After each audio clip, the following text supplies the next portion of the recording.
Næsta liðar sem fundargerð íþrótta- og tómstundaráðs frá 24. apríl, fundargerð mannréttindaráðs frá 28. apríl, fundargerð menningar- og ferðamálaráðs frá 27. apríl, fundargerð skóla- og frístundaráðs frá 29. apríl, fundargerð stjórnkerfis- og lýðræðisráðs frá 20. apríl, fundargerð umhverfis- og skipulagsráðs frá 22. apríl og fundargerð velferðarráðs frá 16. apríl. Borgarfulltrúi Sveinbjörg Birna Sveinbjörnsdóttir hefur kvatt sér hljóðs.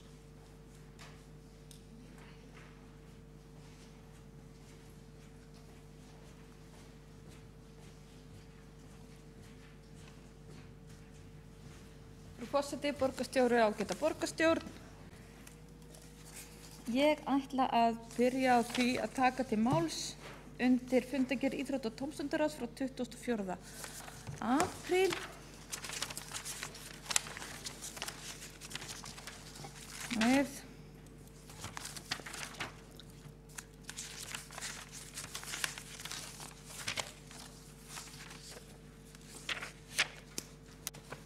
Ég ætla kannski bara að byrja á skóla- og frístundaráði sem frá 29. apríl og þá 12. og 13. lið þeirra fundargerðar þar sem að mig langar að vekja athygli borgarfulltrúa á tillögu sem að skóla- og frístundaráðsfulltrúi Framsóknar og Flugvallavinna lagði fram sem að felur í sér að það verði teknar saman niðurstöður á rannsóknum hámarks æskilegs tíma sem börn nota við tölvuskjái, sjónvarpsáhorf og aðra netnotkun og niðurstöður verði gerðar aðgengilegar á netinu fyrir forráðamenn barna og unglinga og þarna erum við enn eftir að tala um upplýsingagjöf á netinu eins og okkur búið að vera tíðrætt um í dag. En það sem líka áhugavert í þessari tillögu sem var lögð fram á fulltrúa okkar að niðurstöðunum fylgi útskýringar á því hvaða neikvæðu áhrif séu á lengri netnotkun á líkamsþroska og andlegan þroska barna. Það er þannig að í franska þinginu á þessu ári var tekin ákvörðun að takmarka netnotkun í grunnskólum Frakklands og okkur langaði einnig að fá að vita hvaða rannsóknir eða skýrslur ástæður lágu þar að baki og hvort að mögulega það sama eigi við hérna á Íslandi og hérna þá í Reykjavík því við nú erum hindi borgarstjórn Reykjavíkur. Undir 13. lið var einmitt lögð fram fyrirspurn sem í samræmi við þessa tillögu sem til þess að athuga hvort að fjöldi tilkynninga atvika eða meðferðarúrræða á vegum þjónustumiðstöðva á höfuðborgarsvæðinu í tengslu við netnotkun og netfíkn barna og unglinga á grunnskólaaldri hafi aukist síðastliðin 5 ár og hvort að sérstaklega skimað eftir þessu. Þetta er mjög mikilvægt og þetta er raunverulega eitthvað sem aktuáli að gerast núna. Börn eru að ánetjast þessu samskiptamynstri með mjög hröðum hætti með afleiðingu sem við sjáum ekki fyrir. Þannig að ég ætla að vona að fulltrúar sem sitja í skóla- og frístundaráði taki vel í þennan þátt.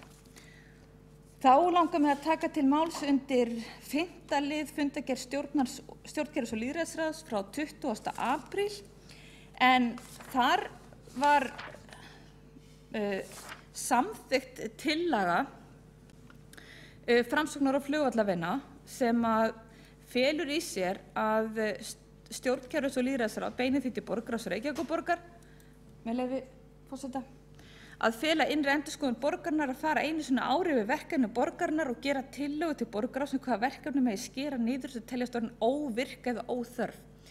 Því að með sama hætti og var farið hérna inn í upphafi fundarins í dag var að vera að tala mikilvægi þess að geta lokað málum og klára mál í velferðarþjónustunni. Það á það ekki síður við innan borgarkerfisins og það eru mjög mörg mál sem daga uppi og það verið full vinna að halda utan skil starfshópa og stýrihópa starfsnefnda sem eru stofnaðar á vegum borgarinnar og nefnda og ráða og sumt af þessu hreinlega bara dagar uppi. Þannig að bæði peningalega held ég þetta skipti máli og líka bara þannig að við höldum fókus í vinnunni. Já, þannig að ég vildi bara fagna þessu og þakka fulltrúum í stjórnkerfis- og lýðræðisráði fyrir að hafa tekið svona vel í þetta. Og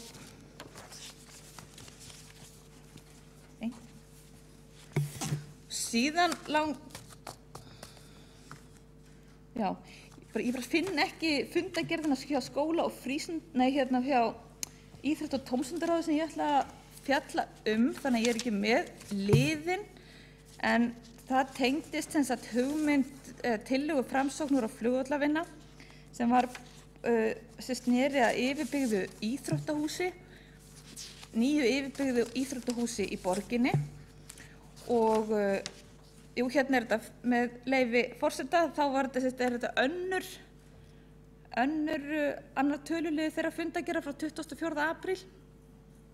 Og það er mjög áhugavert hversu vel fulltrúinn hafði unnið þetta mál, þar sem var búið að óska eftir og veru afstöðu allra íþróttafélagana, eða flestra íþróttafélagana í Reykjavík varðandi þörfina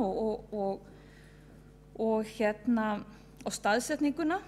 Það kemur bókun frá meirihlutanum sem að er mjög jákvæð, því að hún segir það að það sé mjög mikilvægt að skoða þetta og það eru allir fulltrúarnir, þeir vara reynda við ofur áherslu á eina íþrótt, á þá knatthús eins og tillagan hljómar og mikilvægt sé að horfa á heildarmyndina og forgangsraða fjármagni öllum íþróttum til góða.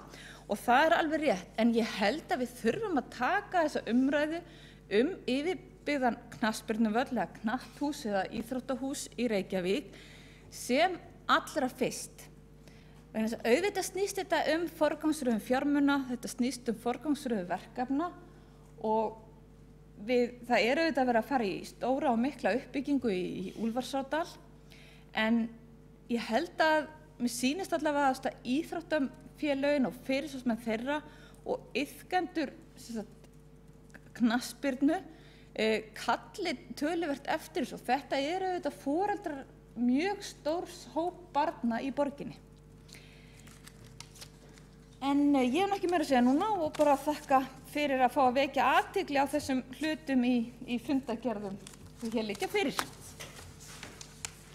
Borgarfulltrúi Sveinbjörg Birna Sveinbjörnsdóttir hefur lokið máli sínu. Fleiri hafa ekki kvatt sér hljóðs. Jú, fyrirgefðu, borgarfulltrúi Skúli Helgason hefur kvatt sér hljóðs og er næstur á mælendaskrá.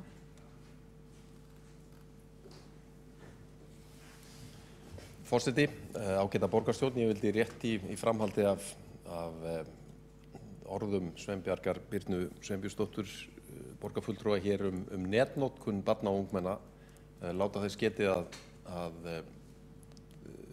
það er í burðarlínum að þessi vinna fari fram og þessi tillaga frá skóla- og frístundaráðsfulltrúa Framsóknar og flugvallavinna er mjög gott innlegg inn í þá umræðu. Þetta var tekið upp að frumkvæði fulltrúa félagsforeldra á leikskólum á fundi ráðsins á dögunum og þau hafa ég hef fundað með fulltrúum þess félags sem hefur lagt fram ítarleg gögn sem að veita innsýn inn í þær rannsóknir sem að liggja fyrir á áhrifum mikillar netnotkunar fyrir börn og unglinga og það er alveg ljóst að það er full ástæða til þess að taka þetta mál alvarlega og skoða í samhengi við skjátíma almennt hjá börnum og ungmennum í borginni. Þannig að ég tel einsýnt að við munum svara þessu ákalli með því að setja þessa vinnu í gang og vildi að það kæmi hér fram. Borgarfulltrúi Skúli Helgason hefur lokið máli sínu og þá hafa ekki fleiri kvatt sér hljóðs og umræðu lokið. Þá er ekki fleira sem að liggur fyrir þessum fundi annað en að ganga frá bókunum og ég ætla að biðja borgarfulltrúa að koma hér og lesa upp bókanir, byrja þó á að senda